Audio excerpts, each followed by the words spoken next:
रवींद्रनाथ टागोरांनी कलकत्त्याला गायला कोणासमोर गायले? जॉर्ज पंचम समोर गायला. हा जॉर्ज पंचम कोण होता? हा जॉर्ज पंचम ब्रिटिश राजा होता, जो भारतावर अन्याय करीत होता, अत्याचार करीत होता. त्याच्या समोर हे गीत गायलेलं आहे आणि त्याच्या समर्थनार्थ हे गीत गायलेलं आहे, राष्ट्राला संबोधून नाही. पुढे भविष्यामध्ये याचाही संघर्ष करावा लागेल. म्हणून खरं राष्ट्रगीत वंदे मातरम असलं पाहिजे. वंदे मातरम सुजलाम सुफलाम मलयज शीतलाम सस्य श्यामलाम मातरम, हे खरं राष्ट्रगीत आहे. याचं मी विश्लेषण करून थोडक्यात सांगेल आपल्याला, म्हणजे आपल्या लक्षात येईल की आपल्याशी कसा धोका होतो, आजपर्यंत होत आलेला आहे आणि अजूनही होत आहे.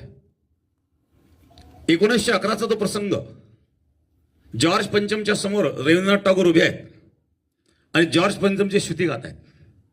काय स्तुती गात आहेत? जन गण मन अधिनायक जय हे. कोण? जॉर्ज पंचम.